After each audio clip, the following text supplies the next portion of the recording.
Good morning, students. How are you all? I hope you all are happy and fine. So today, students, we are in the last topic in economics chapter number 2, right? आज chapter number 2 के अंदर हम लोग last topic को cover करेंगे and then after we are completed this chapter, right? Yes, in the previous chapter मैंने previous chapter में आप लोगों को क्या बताया था? Factors of production, right? जिसके अंदर जो प्रोडक्शन है, हम हमारे बिजनेस की जो प्रोडक्शन का वर्क करते हैं, वो प्रोडक्शन के वर्क के लिए कितने हमारे फैक्टर्स हैं? देयर आर टोटल 4 फैक्टर्स हैं and these 4 factors are very important, right? थोड़ा रिवाइज कर ले कौन कौन से फैक्टर थे. Only the name of the factors, don't worry about it students. Ma'am वापस से सब कुछ रिपीट नहीं करवाएंगे, थोड़ा रिवाइज कर लेते हैं. Just only the name of the factors of production, right? क्या है? सबसे पहला फर्स्ट क्या है हमारा? तो सबसे पहला फर्स्ट फैक्टर है लैंड, है ना? और उसको जो रेम्यूनरेशन मिलता है उसको हम रेंट कहते हैं, राइट? सेकेंड फैक्टर है लेबर, और लेबर के अंदर जो रेम्यूनरेशन मिलता है उसको हम वेजेस कहते हैं, राइट? तीसरा फैक्टर है कैपिटल. मैंने बताया था इन द मॉडर्न टाइम, अभी हम लोग मॉडर्न मतलब कि टेक्नोलॉजी युग के अंदर क्या कर रहे हैं? लाइफ को सर्वाइव कर रहे हैं, राइट? हम मॉडर्न लाइफ मतलब मॉडर्न टाइम के अंदर जी रहे हैं. तो ये in this modern time the capital is the most important factor of the production, okay? और इसका जो रेम्यूनरेशन मिलता है उसको हम लोग इंटरेस्ट कहते हैं. Clear students? देन आफ्टर क्या है? तो लास्ट वन है, वो है हमारा फैक्टर ऑफ प्रोडक्शन का लास्ट फैक्टर जो है एंटरप्रेन्योर. कौन है? एंटरप्रेन्योर. किसको कहते हैं एंटरप्रेन्योर? कौन होता है ये एंटरप्रेन्योर? बताओ. बराबर है, शुरू करें. Entrepreneur is the factor. Entrepreneur एक ऐसा फैक्टर है which brings together, जो सबको इकट्ठा करता है, मतलब कि coordinates, right? all other factors of production, है ना? प्रोडक्शन के जो बाकी के फैक्टर हैं वो बाकी के फैक्टर को कोऑर्डिनेट करके साथ में करके जो काम करने का, जो प्रोसेस करने का, जो इकोनॉमिक एक्टिविटी करने का काम है वो किसका होता है? एंटरप्रेन्योर का होता है. किसका होता है? एंटरप्रेन्योर का होता है, right? Yes. The second one is there is a difference between management and coordinates. Yes, ये दो लोग बिजनेस में अलग लोग होते हैं. मैनेजमेंट अलग होता है एंड कोऑर्डिनेट्स अलग चीज होती है, राइट? मैनेजमेंट कौन होता है? तो मैनेजमेंट मैनेजर से होता है. Management is done by a manager, right? Manager से मैनेजमेंट होता है जिसको हम हमारे एंटरप्राइजेस के अंदर क्या देते हैं? सैलरी देते हैं और वो मैनेजमेंट का वर्क करता है, राइट? क्लियर? क्या बताया? The fourth factor of production. क्या बता रहा है फोर्थ फैक्टर ऑफ प्रोडक्शन? तो एंटरप्रेन्योर इज द फैक्टर. ये एक ऐसा फैक्टर है जो एंटरप्राइजेस के अंदर इकोनॉमिक एक्टिविटी करने के लिए और बाकी सब प्रोडक्शन के फैक्टर को कोऑर्डिनेट करने का या तो फिर साथ में मिलाने की जो प्रोसेस है उसको हम लोग एंटरप्रेन्योर कहते हैं. एंटरप्राइजेस के अंदर, बिजनेस के अंदर मैनेजमेंट एंड कोऑर्डिनेट्स दो अलग अलग लोग होते हैं. मैनेजमेंट किससे होता है? तो management is done by manager. Manager management work करता है जिसमें और जिसको ये वर्क करने के लिए क्या मिलती है? तो सैलरी मिलती है. बराबर है स्टूडेंट्स? समझ में आया? दूसरा, तो फिर एंटरप्रेन्योर किसको कहते हैं या तो फिर कोऑर्डिनेट्स किसको कहते हैं? Entrepreneur is that person who set up the enterprises, है ना। एंटरप्रेन्योर किसको कहते हैं? जो एंटरप्राइजेस को सेट करता है, जो बिजनेस को सेट करता है ना। हम बोल सकते हैं बिजनेस सेट करने का, हाँ, जो बिजनेस को सेट करता है वो पर्सन को हम एंटरप्रेन्योर कहते हैं। क्लियर है? Right. Most important, manager and coordinates are different person. Management होता है मैनेजर से, जिसमें हम लोग उसको सैलरी देते हैं, जबकि एंटरप्रेन्योर मतलब कि एंटरप्रेन्योर क्या करता है, तो वो एंटरप्राइजेस को ही सेट करता है। वो कोई सैलराइज पर्सन नहीं होता है, वो तो ओनर ऑफ द बिजनेस कहा जाता है, उसको एंटरप्रेन्योर ऑफ एंटरप्राइजेस कहा जाता है। राइट? आ रहा है समझ में? Next, the characteristics. कैरेक्टरिस्टिक्स क्या है? The decision maker of the activity. हाँ, कोई भी एक्टिविटी करनी है एंटरप्राइजेस में तो एंटरप्रेन्योर कौन होता है? डिसीजन मेकर होता है। राइट? उसको known as the risk taking factor. हाँ, एंटरप्रेन्योर को हम लोग हमारे बिजनेस का या तो फिर एंटरप्राइजेस का कौन सा फैक्टर कहा जाता है? रिस्क टेकिंग फैक्टर कहा जाता है, क्योंकि वो रिस्क लेता है अपनी एंटरप्राइज का। Right? Next, the quality of coordination, in other words entrepreneurship is a quality. हाँ, ये क्वालिटी वर्क होता है ना। खुद का ही एंटरप्राइजेस है, मतलब कि क्वालिटी कैसी होनी चाहिए? अच्छी होनी चाहिए। Right? Next, the remuneration is called profit.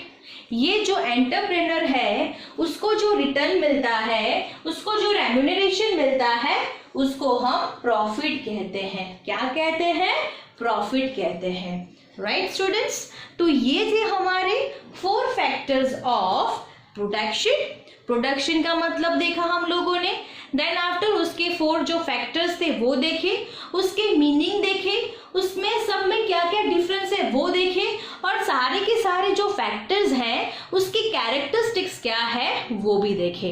Right? तो ये चैप्टर में हमारे जो फैक्टर्स ऑफ प्रोडक्शन थे वो सारे क्लियर हो गए हैं। उसके बाद हमारा एक टॉपिक है, वो है ट्रेड साइकिल। क्या है? Trade cycle. Right? Trade cycle मतलब व्यापार की cycle. Economic activities go through phases of dynamic changes like a human life goes through changes. Such changes are basically of 4 types. जैसे हमारी लाइफ में चेंजेस आते हैं, वैसे हमारे व्यापार की जो साइकिल है उसके अंदर भी चेंजेस आते रहते हैं। और ये चेंजेस को 4 टाइप्स के अंदर क्या किया हुआ है? डिवाइड किया हुआ है। राइट? सबसे पहला है रेगुलर चेंजेस, दूसरा है सीजनल चेंजेस, तीसरा है long run regular trend, fourth one है long run dynamic changes. Right? ये सब के सब नेचर वाइज कैसे होते हैं? तो साइक्लिकल होते हैं। क्लियर है? शुरू करें। फर्स्ट टाइप, हमारा फर्स्ट टाइप क्या है? तो इरेगुलर चेंजेस, है ना। तो ये सारे चेंजेस कैसे होते हैं? तो ये सारे चेंजेस कैसे होते हैं? तो एक्सीडेंटल चेंजेस होते हैं।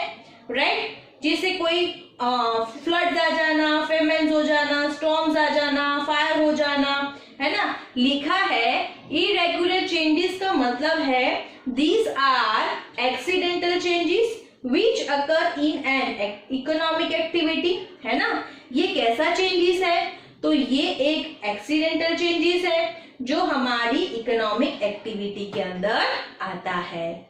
फॉर एग्जाम्पल की बात करें तो flood, famine, storm, fire and so on. Such accidents impact and economic activity. हाँ, ये सारे एक्सीडेंट्स की इम्पैक्ट मतलब कि इफेक्ट कौन होता है? तो हमारी इकोनॉमिक एक्टिविटी इफेक्ट हो रही है। Right? In short run and sometimes in long run. कभी कभार ऐसी जो पीरियड्स होता है, ऐसे जो चेंजेस हैं, कभी कभार लॉन्ग पीरियड के लिए भी होता है और कभी कभार शॉर्ट पीरियड के लिए भी होता है। राइट? तो ट्रेड साइकिल का फर्स्ट चेंजेस क्लियर। दूसरा है सीजनल चेंजेस, मतलब कि बेस्ड ऑन सीजन होता है। These changes regularly occur in economic activities with changing seasons, है ना। ये सारे जो चेंजेस है वो रेगुलर चेंजेस है हमारी इकोनॉमिक एक्टिविटी के लिए, राइट, जो सीजन के हिसाब से चेंज होते रहते हैं, राइट।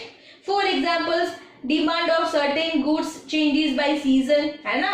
ऐसे सीजन बाय अपने जो डिमांड्स ऑफ गुड्स होते हैं वो चेंज होते रहते हैं, right. And accordingly production and employment में चेंज। अब डिमांड ही नहीं होगी तो सप्लाई कहाँ से होगा, डिमांड ही नहीं है तो एम्प्लॉयमेंट की जरूरत कहाँ होगी, राइट। समझ में आ रहा है। तो जिस हिसाब से मार्केट के अंदर डिमांड है उस हिसाब से सप्लाई मतलब कि हमारी इकोनॉमिक एक्टिविटी होती है और साथ साथ में एम्प्लॉयमेंट का वर्क भी होता रहता है। क्लियर है। नेक्स्ट है long run regular changes. Some changes occur in given direction in the form of a trend. कभी कभार ट्रेंड के मुताबिक चलता है।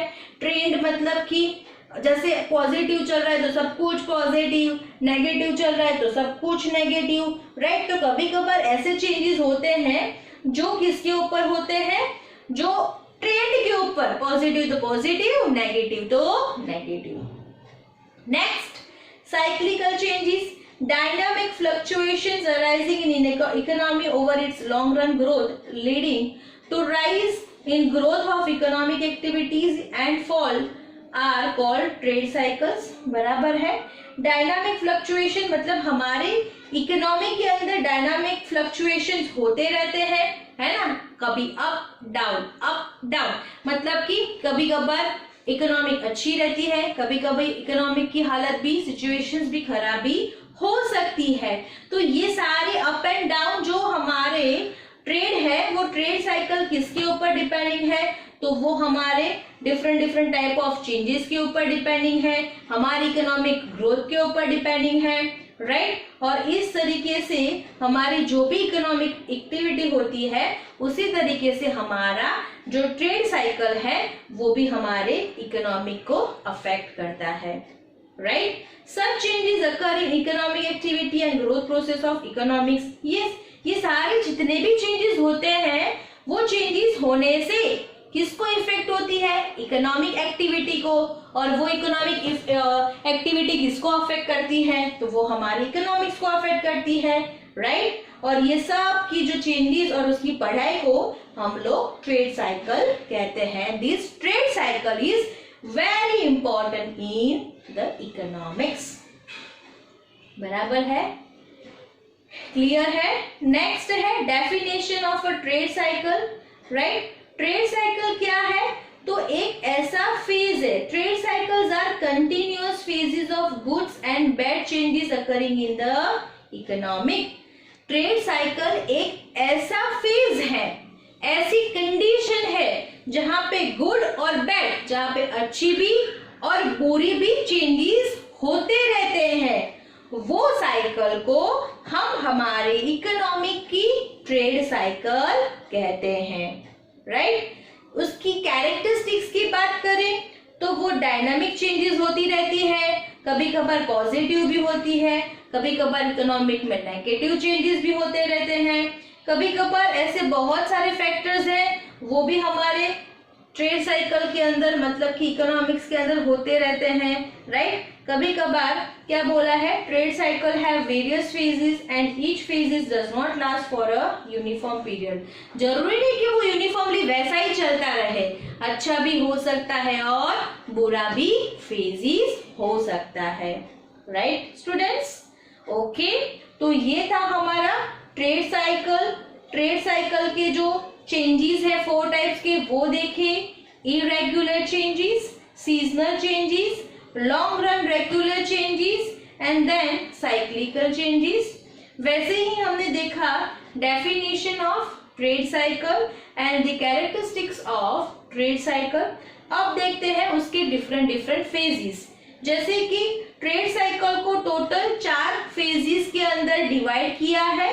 बूम मतलब इन्फ्लेशन, दूसरा है रिसेशन, तीसरा है डिप्रेशन और चौथा है रिकवरी, राइट।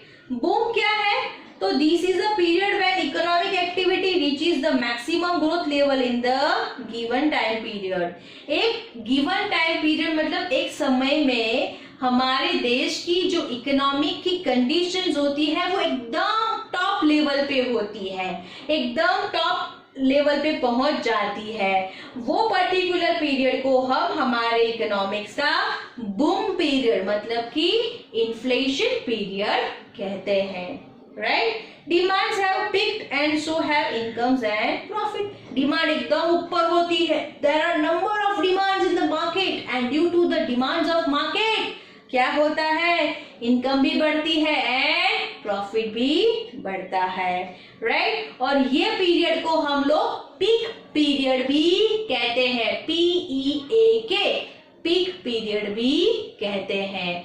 ओके, अंडरलाइन करके रखना, बहुत इंपॉर्टेंट है, राइट। नेक्स्ट है रेसेशन।